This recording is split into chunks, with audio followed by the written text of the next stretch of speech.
soy y no quiero morada en esta tierra.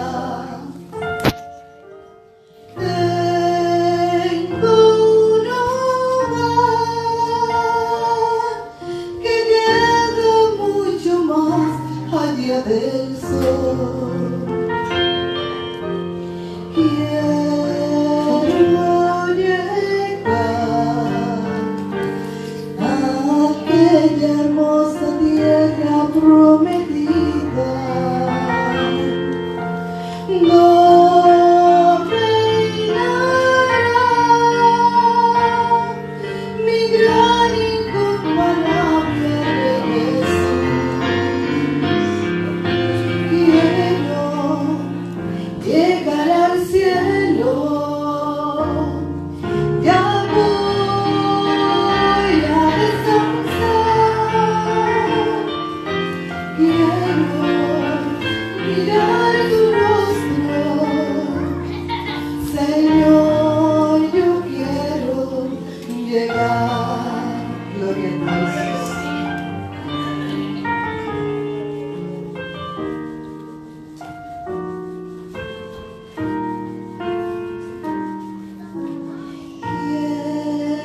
Quiero llegar allá donde los años no se cuentan y disfrutar de la extensa y sana juventud. Quiero llegar a aquella hermosa tierra prometida. Quiero, Señor, te ruego que me ayudes a llegar. Quiero llegar al cielo, ya voy a descansar. Quiero mirar tu rostro, Señor, yo quiero llegar. Quiero llegar al cielo, ya voy a descansar. Quiero mirar tu rostro, Señor, yo quiero llegar.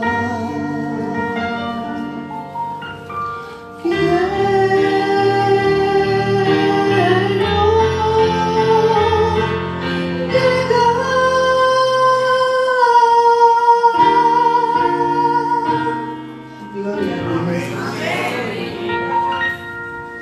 Cuando le da la gracia a Marianela. Marianela, esa canción mejor nos puso a nosotros a reflexionar, ¿sí? Bienvenida, hermana Sonia. Llegaremos nosotros al cielo. Estaremos nosotros trabajando para eso. En eso que debemos nosotros pensar. Bien, hermano, llegó el momento de presentar a nuestro predicador, el hermano Diego. Él viene de la iglesia de Dover. Él es anciano y director de jóvenes. Yo sé que muchos lo conocen. ¿Cuánto le dan la bienvenida? A él y a su distinguida esposa. Hermano Diego, gracias por aceptar y gracias por venir a nuestra iglesia. Que el Señor le bendiga. El tiempo es suyo. Muchas gracias. Siempre es un privilegio estar con la iglesia del Señor. Ahora vamos a probar la atención de la iglesia. Cuando la secretaria dio el anuncio de un traslado, ¿a qué iglesia era? De ahí vengo yo. Ya le sacamos uno. Y bendito sea el talento que le dio a Albert, que toca el piano. Cuídenlo mucho porque lo vamos a llevar si no están viendo. ¿Dónde está Albert? Debe estar abajo. Y le iba a decir que allá tenemos un piano mucho más grande. Le voy a mostrar una foto para que un día nos acompañe. Feliz sábado, hermanos. Gracias por la invitación. Hace tiempo no venía por aquí, así que bien agradecido estoy para poder compartir la palabra del Señor. Voy a tener una palabra de oración, pero antes contarles que en el libro de Marcos, capítulo 8, versículo 8, cuenta la historia de una multiplicación que se hizo. Jesús hizo una multiplicación, la segunda que hacía, multiplicaba los panes, se quería dar alimento a esa gente que estaba ahí. Nosotros sabemos que la palabra de Dios es nuestro alimento, ¿verdad? En este momento. Y vamos a pedirle a nuestro Dios que bendiga este alimento como lo hizo con los panes. Y dice que luego de haberlo bendecido, si ustedes ven ahí, lo repartió. Y quedaron todos saciados. Entonces lo que vamos a orar en este momento es para que el Señor bendiga su palabra, que reparta a la iglesia y que quedemos saciados. Que nos salgamos hoy con algo en el corazón, ¿verdad? Sabiendo que Dios nos habla a cada uno de nosotros. Amén. Pero también la palabra dice que ¿cuántos comieron? No piense que la palabra es para el que está al lado. No piense que le pegó un clavo, es para él. No, la palabra es para todos, para que quedemos saciados, inclusive él que en este momento le está sirviendo. Así que oremos, inclinemos nuestro rostro y conversemos una vez más con Dios. Padre eterno, no nos cansamos de agradecerte y darte gloria, porque eres bueno con nosotros, Señor, y porque tu misericordia también es para siempre. Rogamos que tu Santo Espíritu, Señor, esté con nosotros y entre nosotros, Señor. En el nombre de Jesús. Amén. Iba a hacer un anuncio, pero ya veo que el anuncio lo han hecho. Está escrito en la pared, pero yo lo voy a hacer porque yo tengo mi manera de hacer este anuncio también. Quizás ustedes saben qué es esto, ¿verdad? ¿Qué marca? Ok. ¿Qué es esto aquí? La Biblia, ¿no? Pero tiene un nombre especial. Se lo distingue. Santa Biblia. Esto no es un santo iPhone o un santo teléfono. Así que vamos a pedirle a cada uno de ustedes que apaguen sus teléfonos, pongan en mute, como sea, y conectémonos con la palabra de Dios. Le dice Cristo te llama. Por cada teléfono que suene, 5 minutos adherimos a la predicación. Si suena el mismo teléfono 2 veces, son 10 minutos extras más que vamos a tener, y así sucesivamente. O sea que depende de ustedes a qué hora vamos a salir de aquí, ¿verdad? Pero ahora vamos a lo que vinimos, vamos a escuchar la palabra de Dios. Yo elegí algo, o el Señor me mostró algo bien sencillo para ilustrar un mensaje en esta mañana, porque cuanto más hemos leído la palabra, mejor que nos queda el mensaje en nuestra mente. Si nosotros nos vamos al libro de Juan, y en el capítulo 4 de Juan, y ahí vamos a estar prácticamente toda la mañana, vamos a ver uno de los viajes misioneros. ¿Y por qué hablar de misión al comienzo de año? Porque cuando nosotros comenzamos el año, de parte se me olvidó decirle feliz año nuevo, porque hace prácticamente 12 días que empezamos el año. Elegimos todo nuevo, es todo nuevo. Quizás algunos quedaron con el privilegio que tenían, pero quizás elegimos aquí nuevo. Este hermano tiene el privilegio de servir de otra manera este año. Y este año comenzamos y tenemos planes nuevos. Yo escuché los 10 minutos misioneros, hay grupos, hay ganas de trabajar, hay formas de trabajar. Y no hay mejor forma que empezar el año guiándonos o que el Señor nos muestre la manera en que podamos crecer espiritualmente y como iglesia también, ¿verdad? Así que vamos a enfocarnos en eso, en una acción misionera para el comienzo de este año. Y en uno de los viajes de Jesús vamos a enfocarnos en eso. Ustedes saben que los samaritanos no eran muy queridos con los judíos. Por el simple hecho, si usted lee Segunda de Reyes, el capítulo 17, va a encontrar que cuando los judíos, Israel, se lo llevaron cautivo a Babilonia, trajeron gente de muchos lados y los pusieron en ese lugar donde se llamaba Samaria, en esa área. Y ahí los pusieron. Y vinieron de muchos lugares y ahí los pusieron.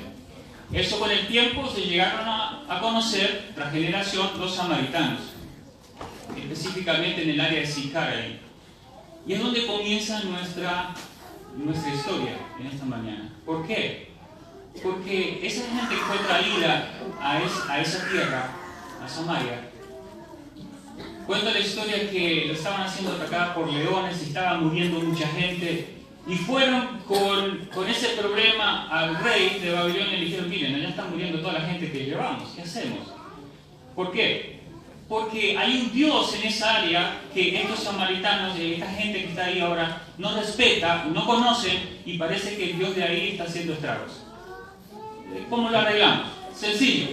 Lleven un sacerdote de los israelitas, pónganlo ahí, que le enseñen a respetar las leyes de este Dios. Y así como tomaron de la tribu de Leví, un sacerdote, lo llevaron a esa área y ahí les enseñó a respetar, a venerar a Dios Todopoderoso, a Jehová. Pero lamentablemente estas personas, aparte de venerar a Jehová, veneraban a sus dioses también. O sea que era uno más en el santuario de ellos. Cuando los israelitas llegaron, volvieron de Babilonia, se encontraron que en esa área, en la casa de ellos, en el territorio de ellos, estaban estos samaritanos. Pero para sorpresa todavía creían en Jehová. ¿Y cómo ustedes sabían? Entonces les comentaron la historia de que había un levita aquí que nos enseñó. Y le dijeron: es nuestro Dios también. Y los judíos dicen: no, nosotros somos el pueblo de Dios, ustedes no. Y ahí comenzaron una enemistad que duró muchos años. No se llevaban, no se hablaban, porque uno decía: nosotros sabemos de Jehová y esperamos a Jehová, y el otro decía: nosotros somos el pueblo. Había una enemistad tremenda, y en esa enemistad empieza en el capítulo 4 Juan a contarnos de esa travesía que los discípulos y Jesús atravesaron en ese lugar. Vamos a leer en Juan y el capítulo 5 y 6, comenzamos ahí. Dice la palabra de Dios: y llegó a una ciudad de Samaria llamada Sicar, cerca de la heredad de Jacob, que había dado a su hijo José. Y allí estaba en el pozo de Jacob. Y Jesús, cansado del camino, se sentó junto al pozo. Era como la hora sexta, o sea, el mediodía. Jesús tenía planificado ir a ese lugar a esa hora y encontrarse con alguien. No era casualidad. No era casualidad. Jesús pretendía tener una obra misionera y lo hizo, y vamos a ver los 4 pasos que Jesús implementó para hacer esa obra misionera en ese lugar, en esa hora. En ese encuentro un detalle. ¿Por qué decimos que era algo planificado? Porque si nosotros leemos en el versículo 3 y el 4, Juan, que describe la historia, ¿con cuántos iba Jesús en ese momento? ¿Con cuántos discípulos? 12, ¿verdad? Ya tenía sus 12. O sea que iba Jesús y sus 12 discípulos. Pero Juan, en el versículo 3 dice: salió de Judea y se fue otra vez a Galilea y tenía que pasar por Samaria. ¿En qué está hablando? ¿En plural o en singular? En singular, ¿verdad? ¿Y por qué Juan habla en singular cuando él mismo estaba ahí? ¿Por qué no dice: y fuimos y tuvimos que ir y paramos y vimos? No. Él dice: salió de Judea Jesús y fue otra vez a Galilea. El plan era de Cristo. La planificación de encontrarse con alguien para predicarle su palabra es de Él. La iniciativa es de Él. Que ustedes estén aquí es solamente la respuesta a la iniciativa que Jesús tuvo con nosotros. Amén. Y alabado su nombre por eso. Amén. Entonces sabemos que nuestra obra misionera como iglesia o personal es iniciativa de Jesús. No es iniciativa del director de obra misionera de este año o del pastor de la iglesia, sino que la iniciativa de la obra misionera es de Cristo Jesús. Y comienzan los 4 pasos. Vamos a analizar el primero. Tuvo un encuentro. Dice que ahí vino una mujer. Y ese es el punto principal. Porque esta mujer, que todos, y quizás hay alguien que nunca escuchó de esta historia, pero la mayoría de nosotros escuchamos varias veces, leímos varias veces, quizás alguno de ustedes predicó de esta historia y la conocemos bien, pues nos hace un poco más fácil.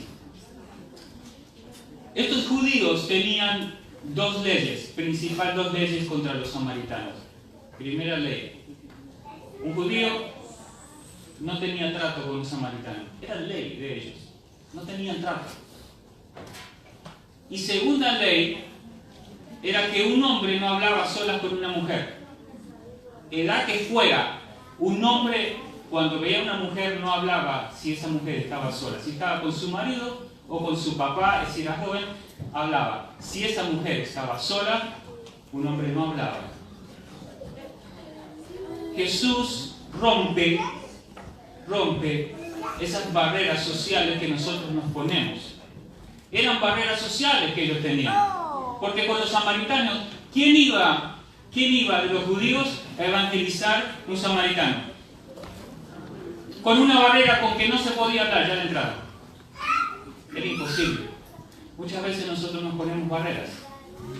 Muchas veces nosotros nos limitamos. Y decimos, ¿por qué no crecemos? O ¿por qué no predicamos aquí o allá? ¿Por qué no vamos a predicar a tal lugar? Es que es muy difícil esa área. Es peligrosa. Barrera. ¿Por qué no hablamos con aquella persona? Es muy dura. Barrera. Nos predisponemos ya del principio a que eso no va a suceder. Y si nos predisponemos, eso es lo que va a suceder. Jesús rompe con esas barreras sociales de hablar, porque eran leyes humanas, no eran leyes puestas por Cristo. Era una barrera humana que ellos tenían. Y Jesús rompe con eso. Y comienza la conversación. Vamos a ver que vamos a leer versículos 10 y 15 para aquellos que no conocen la historia. Jesús dice, capítulo 4, versículo 10. Jesús respondió, vamos a partir del 6. Allí estaba en el pozo de Jacob y Jesús, cansado del camino, se sentó junto al pozo. Era como la hora sexta al mediodía. Vino una mujer samaritana a sacar agua y Jesús le dijo, dame de beber, porque sus discípulos habían ido a la ciudad a comprar alimentos. Entonces la mujer samaritana le dijo, ¿cómo tú, siendo judío, le pides a mí de beber, que soy samaritana? Porque los judíos, dice que, no se trataban con los samaritanos. Jesús respondió, si tú conocieras el don de Dios y quién te dice, dame de beber, dice, tú le pedirías a él y él te daría el agua viva. Ustedes saben que en el tiempo bíblico el agua se le llamaba el don de Dios. Porque obviamente un ambiente tan árido, una zona tan desértica, el agua no era muy fácil de conseguir. Entonces era un don de Dios, no se le negaba a nadie. No se le negaba un poco de agua a una persona que estuviera en un desierto al mediodía. Pero la samaritana tenía el mismo preconcepto que los judíos. Como tú, siendo judío, me pides a mí. Y Jesús le dice, mira, tú tienes agua. La samaritana tenía el pozo de Jacob. La samaritana tenía con qué sacar. La samaritana tenía. Pero Jesús le dice, yo tengo algo mejor para darte. Algo mejor, que tú no conoces. Si tú conocieras lo que yo tengo, tú me pedirías. Pero no conoces. Cuando nosotros nos acercamos a alguien a contarle del Evangelio, la persona dice, yo no necesito. Yo tengo. Yo estoy bien. Yo tengo casa, yo tengo alimento, yo tengo trabajo, yo tengo. Yo no necesito. Sin embargo, Jesús, el primer paso que da es hacerle una convicción de que Él tiene algo mejor para darle.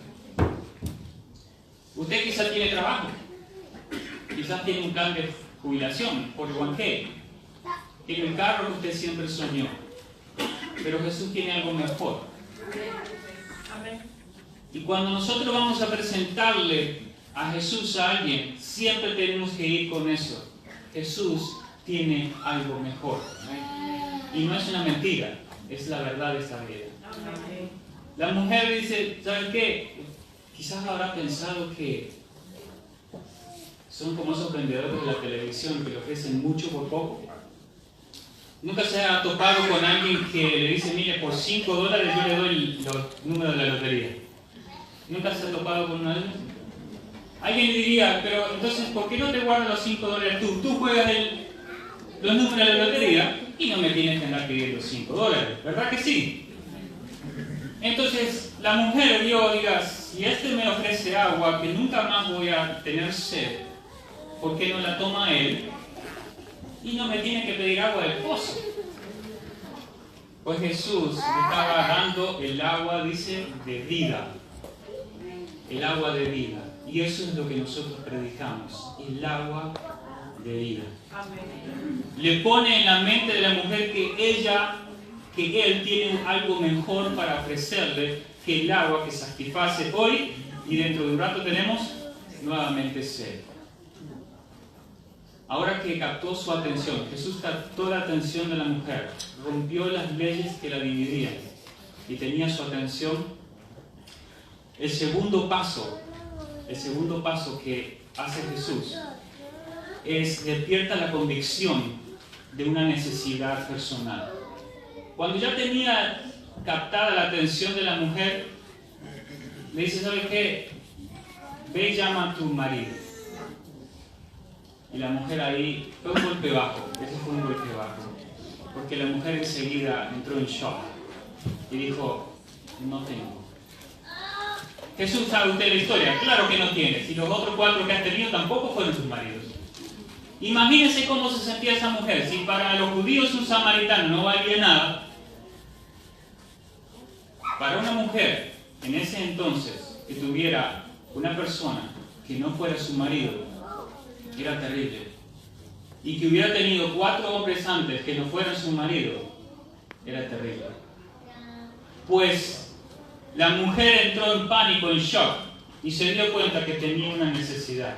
Se dio cuenta que ella no estaba bien, que sí necesitaba algo. Hoy en día todos tenemos todo, y más en esta área, más donde vivimos nosotros. Tenemos todo, no necesitamos nada.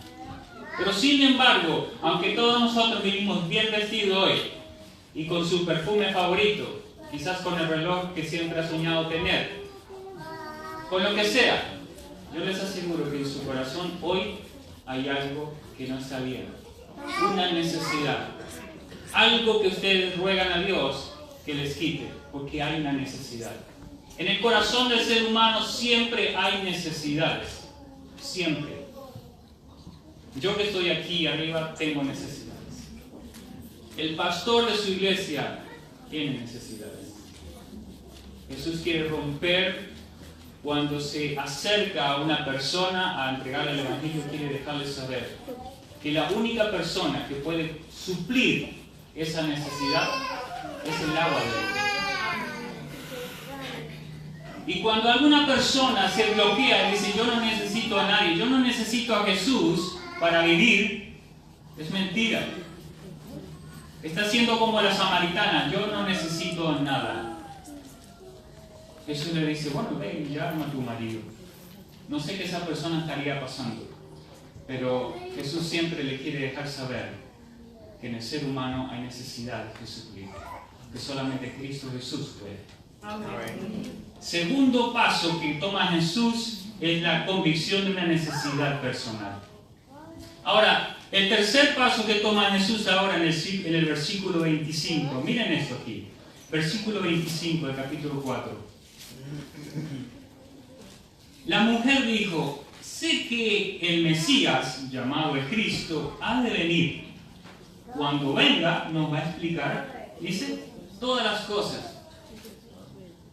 Aquí nosotros entendemos que el samaritano sí sabía de Cristo Jesús. ¿Por qué?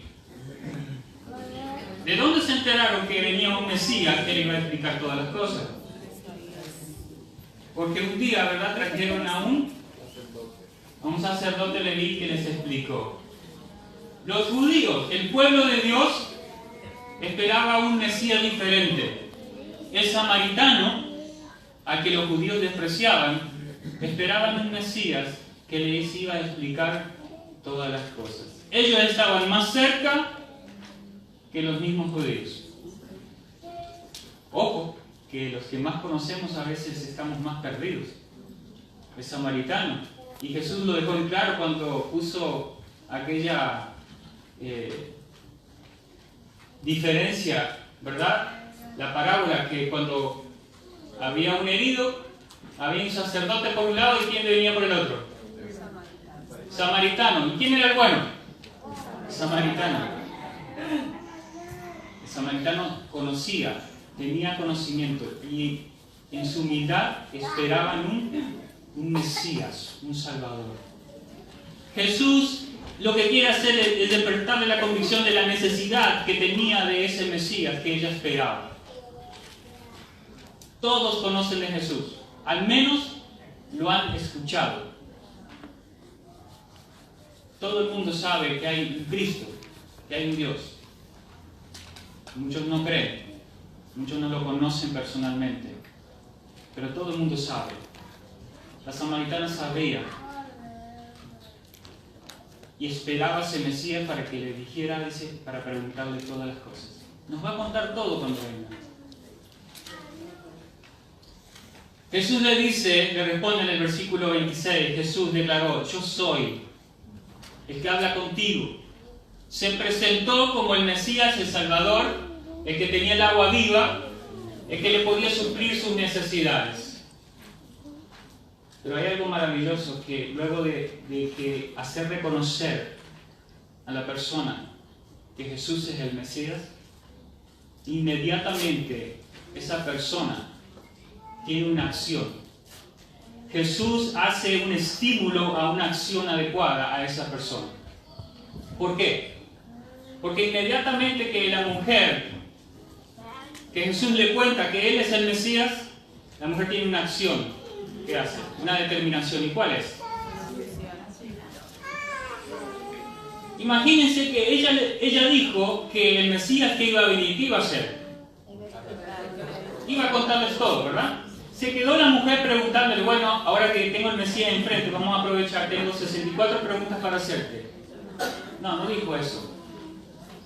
La mujer tuvo una acción inmediatamente. Se fue, salió.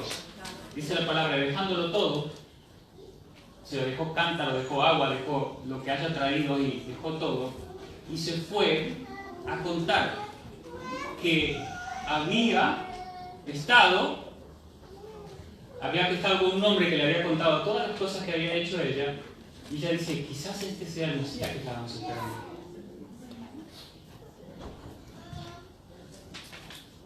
La persona que hicieron el traslado el día de hoy en la casa de su hijo, se empezó un grupo pequeño. Trajo a su hijo a la iglesia, primero le gustó, ya tenía antecedentes de estar en la iglesia, y un día se le ofreció hacer un grupo pequeño. Y dijo: vamos a hacer un grupo pequeño en mi casa. La sorpresa más grande es que cuando fueron a hacer el primer día del grupo pequeño, a presentarnos con la idea de que iba a estar él, quizás algún invitado, pero íbamos a la casa de él a tener el grupo pequeño con él. Cuando se entró a la casa estaba él, estaba su esposa, su hermana, su cuñado, la hija de su hermana, y había un montón de gente ahí que él había invitado.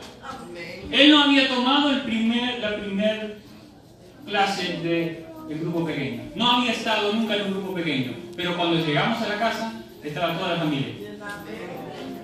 Y me hizo acordar enseguida, es una mujer samaritana, es un hombre samaritano. Porque ella no había hecho ninguna pregunta, recién había conocido a Cristo y la acción inmediata de ella fue ir a contar. Ir a contar. Cuando los 10 minutos misioneros dijeron, bueno, vamos a hacer grupos pequeños, vamos a hacer eso, vamos a hacer... En la escuela sabática vimos que Dios dice, si pierdes el primer amor, estamos en problema. Ese primer amor de esa mujer, cuando conoció a Jesús, le llevó inmediatamente a tener una acción. Y la acción es contar, es traer. ¿Traer a dónde? A los pies de Jesús.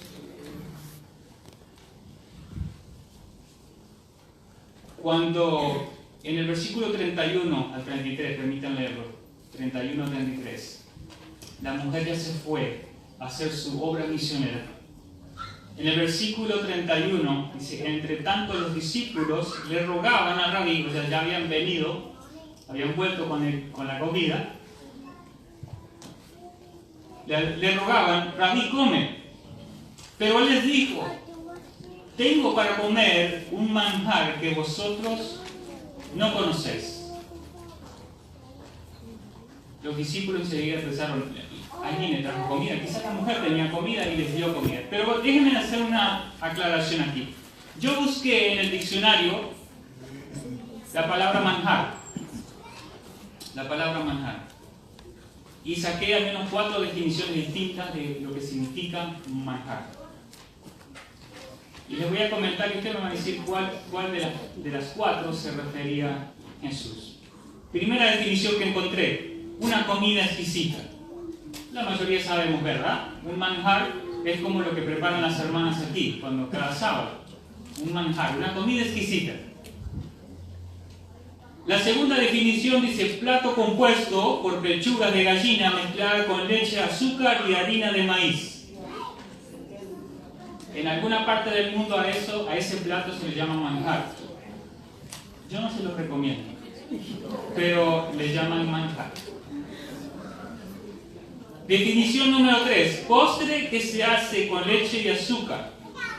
Si hay algún colombiano aquí, es el manjar de leche que se le llama, ¿verdad? Nosotros decimos dulce de leche o en inglés caramel. Pero eso es manjar. La cuarta definición que encontré dice recreo o deleite que fortalece y da vigor al espíritu. ¿Cuál de las 4 definiciones usted cree que Jesús le estaba diciendo a sus discípulos cuando volvieron con la bolsa de nueces a darle de comer a Jesús?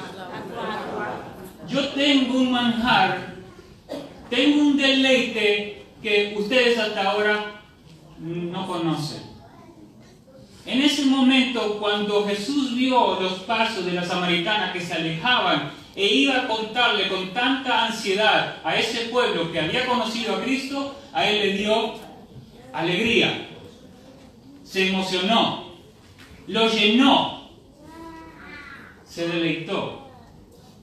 El alma de él quedó agradecida. Él no fue a esa tierra dura a predicar. Él mandó un emisario, él mandó a una persona que tenía ya a pocos minutos una ansiedad de contar de Cristo Jesús. Cuando los discípulos se preguntaban, ¿y qué será ese manjar? ¿Qué será esa comida que Jesús comió? Yo te pregunto en esta mañana, ¿has comido de esa comida? ¿Has comido de ese manjar? Cuando tú predicas la palabra a alguien, a un amigo, a una familia, en un grupo pequeño, ¿cómo te sientes? Yo tengo un grupo pequeño y a veces llego tan cansado a casa que llega ese día y digo, hay que ir, compromiso está, hay que ir, hay gente esperando. Y uno se arma de valor, ora y sale. Pero cuando sale de ahí, sale como estaba Jesús, el alma reavivada, llena de vigor. Porque uno pudo compartir la palabra a aquellos que la necesitan, a aquellos que no sabían. Imagínense si uno hiciera eso todos los días. ¿Cómo estaría uno? Lleno de vida. Lleno de vida. Pero a ver, cristianos a veces que andan todo el tiempo cabizbajos. ¿Saben por qué? Porque no comen del manjar. Porque no probamos del manjar. Y Jesús dice, yo tengo un manjar que aún ustedes no conocen. Pero cuando ustedes lo conozcan, entonces su alma, su espíritu va a ser reavivado. En este 2019 tenemos que comer de ese manjar. Tenemos que probar esa comida exquisita que reaviva el alma. Compartir la palabra de Dios es algo extraordinario.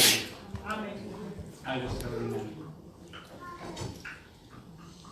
Jesús lo dice en el versículo 34 y fue la lectura bíblica. Y les dijo, mi comida, o sea, mi manjar, mi deleite, es hacer la voluntad de quien me envió y acabar su obra. En este 2019, el manjar de la iglesia Patria del Sur sea ese. Es hacer la voluntad de Dios y ¿qué? Y terminar su obra. Y terminar su obra. Capítulo 40, versículo 40 y 41. Dice, así cuando los samaritanos fueron a él, porque los samaritanos fue a contarles, así que cuando los samaritanos fueron a él, le rogaron que se quedara allí, y se quedó ¿cuántos días? Dice. Jesús tuvo una campaña evangelística en Samaria de 2 días. ¿Cuál fue la llave de esa campaña evangelística de 2 días? Y que luego dice la palabra de Dios y decían a la mujer, ya no creemos solamente por tu palabra, sino porque nosotros mismos hemos oído y sabemos que es verdad, este es el Salvador del mundo. Amén. Ya no creían por la palabra de él, sino que porque Jesús estuvo 2 días con ellos. Y muchos, dice la palabra, creyeron en él. Muchos. O sea que abrieron una iglesia, obviamente, ahí, en Samaria. ¿Cuál fue la llave de por qué se pudo abrir una iglesia? ¿Por qué se pudo tener una obra misionera, una campaña evangelística de 2 días y que mucha gente se bautizara? ¿Cuál fue la llave de eso? Una mujer samaritana. Deseado de toda la gente, en la página 111 dice así: Jesús y un corazón susceptible para que pueda entregarse por completo a la obra de Dios.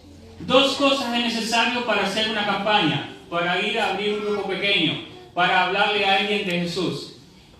Jesús, obviamente, y un corazón susceptible, que se entregue para hacer su obra. Mi pregunta es, ¿cuántos corazones susceptibles hay en el 2019 aquí en la Iglesia Patria Sur?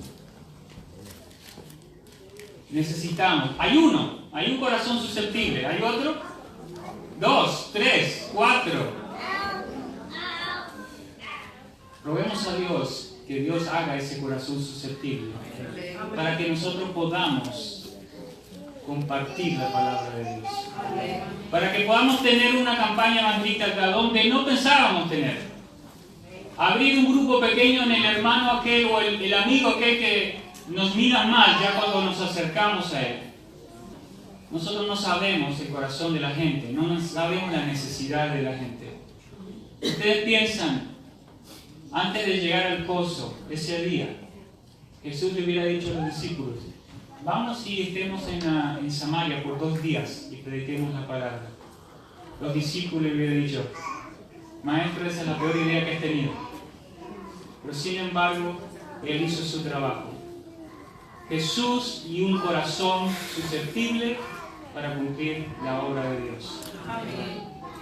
¿Qué tal si roguemos a Dios en este momento para que eso suceda? Para que cada corazón en este lugar, en esta iglesia, sea susceptible y en el 2019 los blancos que nos ponemos, nosotros como iglesia, queremos mostrarle a Jesús, a ser discípulos a 20 almas. 20 almas que lleguemos. Nos ponemos números. Nosotros no sabemos le ponemos límite al poder de Dios. Ponemos números. Si le hubieran puesto el número a Samaria, le hubieran dicho uno quizás. Pero sin embargo la palabra dice que muchos creyeron en él. Vamos a orar en este momento a pedirle a Dios que de nosotros, que cada uno de nosotros haga un corazón susceptible para llevar el mensaje de Cristo Jesús. Les pido que nos pongamos de pie para tener el corazón. Y que en su mente, en este momento en su mente, usted piense y le pida a Dios por su grupo pequeño, por ese amigo que usted quiere predicarle, que quiere hablarle, y quizás no se atreve, o quizás es duro, se está resistiendo. A ese amigo, a ese hermano, a ese hijo, ¿por qué no? A ese esposo, a esa esposa, que se resiste a la obra de Dios, ponga la oración en este momento, para que el Señor haga su obra. Oremos. Padre eterno, alabado y glorificado sea tu nombre, Señor. Gracias porque en tu palabra nosotros encontramos que Cristo Jesús cumple su promesa de decir que estará con nosotros hasta el fin del mundo. Amén. Cristo está predicando su palabra, su salvación, y nos usa a nosotros como su ejército, como sus obreros. Padre eterno, te rogamos que tu Santo Espíritu nos enternezca en nuestro corazón, que haga corazones susceptibles, que no perdamos nuestro primer amor, que podamos ir, Señor, presurosos a compartir la palabra, que en los momentos difíciles donde uno está cansado físicamente y quizás no quiere, que tu Santo Espíritu nos mueva, Señor, a hacer tu obra. Ponemos cada alma que está en nuestra mente ahora, que está en nuestro pensamiento. Esa persona, ese amigo, ese familiar que necesita de Jesús. Te rogamos que tu Santo Espíritu trabaje en él. Que nosotros podamos llevarle este mensaje. Señor, somos tu pueblo escogido, que ha sido llamado para compartir el Evangelio eterno. Te rogamos que haga de cada uno de nosotros un evangelista. Que nosotros podamos llevar esa palabra de vida eterna a los que lo necesitan. Padre eterno, sabemos que lo único que necesitamos es un corazón susceptible. Por eso, Señor, nos ponemos en tus manos de amor en esta mañana. Y en este año que comienza, Señor, que tú hagas tu obra en nosotros. Amén. En el nombre de Jesús. Amén. Amén.